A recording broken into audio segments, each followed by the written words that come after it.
We are here at San Anthony Main Theater, on the bank of the Mississippi here, a beautiful venue where my film, The Coptic Grave, will be premiered, the screening at the BelAhdan Arab Film Festival.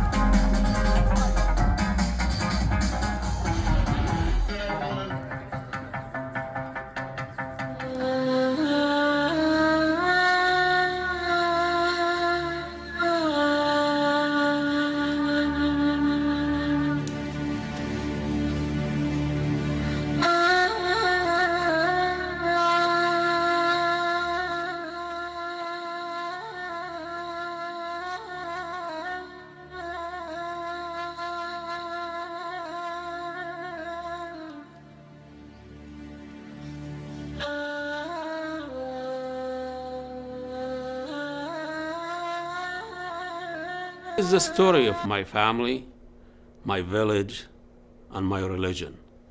This is the story of Kyriakos, the Coptic man. He lived in my village and was buried in my family cemetery. More, I've been asking people visiting. It's interesting to notice how people remember the same story differently. Different generation remember different things. But the main thing is the Coptic grave still there.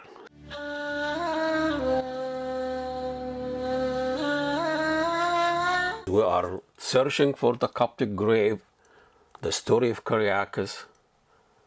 Arab Spring broke everything open. Whether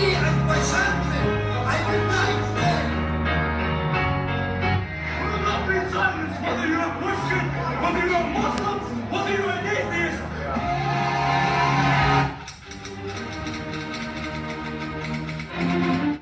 The film was interrupted many times, military coup and revolutions, 4 or 5 presidents in Egypt. So every time we go there, there is interruption, there is rupture of the story, but we kept on doing it, and we finished it, almost on smartphone camera, because everybody, after the military coup, everybody think you are a spy or taking pictures. So we finally finish it, and we'll put it together, and last week was premiered on Arab Film Festival here in Minneapolis, and Q&A, and Michelle Barodi, the film curator, led the session. Speaker and contributor on Minnesota Public Radio, he often shares his unique view of the world and American political and social events.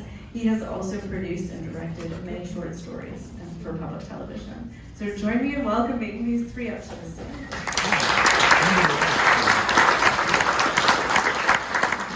I actually just want to start because I know all of these people in very different contexts, and I know that all of you have really different art practices. You are multimedia artists, you do not just make film. So my first question is for everyone, and I just want to hear how film fits into what you do in your regular practice. Doesn't fit.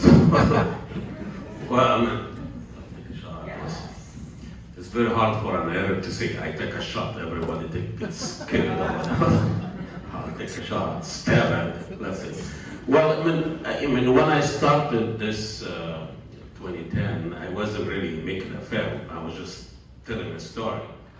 And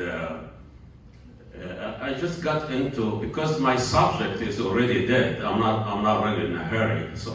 But I was interested to see how the village remember somebody is already dead, and how different generation remember it differently. And I guess I'm curious, because it was such a long period of time that it took to make the film.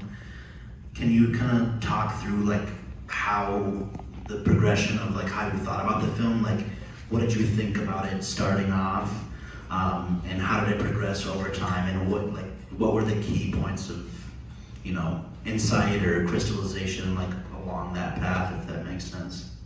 Yeah, it was a challenge for me, and you can see from the film, I'm not a filmmaker, but I made a film. It's very different. And you can see the jumping, the narrative, things are not really connect. but the feel there, that's because it's not really a story that has a beginning and end. It's just the theme was how the village remembered this man, and I went back and forth, and I tried to bring the Coptic voice to it, and I don't know how many Egyptian Coptic from the Twin City who came to the movie. Anybody here? Do you think that people remember the family the same as you remembered them? That's a great question.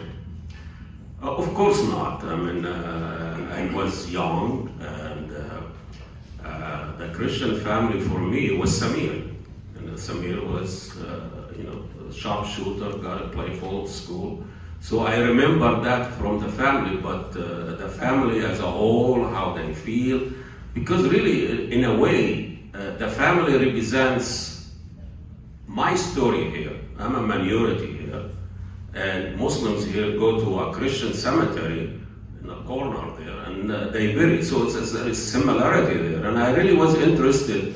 Are those family also felt minority like how I felt? And because we never thought of them as minority, just Samir was a good shooting, whatever. That's how we looked at it. But in a way, I want to find out how this family felt, the way as a Muslim minority or Arab minority felt. Is there any kind of pearl there? And the fact that a Christian buried in a Muslim cemetery had not been done in the village. I grew up there in the village, and Ahmed's brother.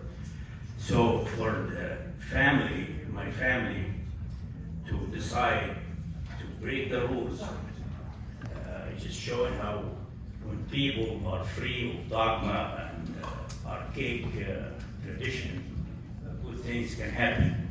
So the fact that the family had the courage to go against the tradition and to accept a Christian man in their grave, I thought that was a very courageous decision and deserved documentation.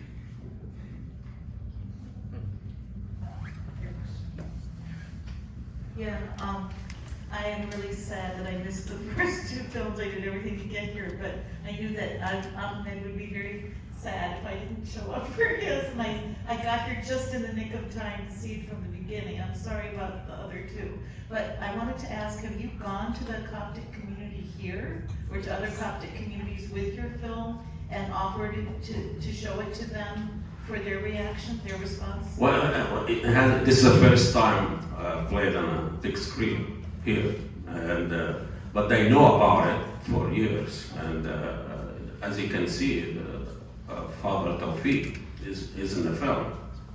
So I've been there, and I think they have a festival last month, in the beginning of September, I think.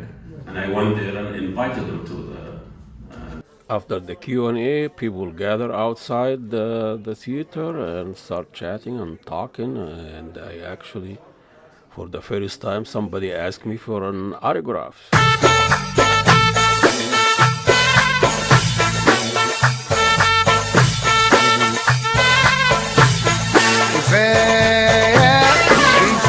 And I work at Mizna in film programming, and it was the 19th annual Arab Film Fest this year. We were lucky to feature a local short segment with amazing filmmakers, including Ahmed Tharwat, who played his film The Coptic Grave. And yeah, it was great. And inshallah, we will continue the local filmmakers, have some sort of a segments and stuff. And definitely I heard from people that they had come to the film fest for the first time to see your film. So Well, thank you so much for That that. was very Yeah, sweet. of course. The check in the mail. Uncle Abd Hafiz says, he didn't hurt me when he was alive. He's not gonna hurt me when he's dead. This is really the story.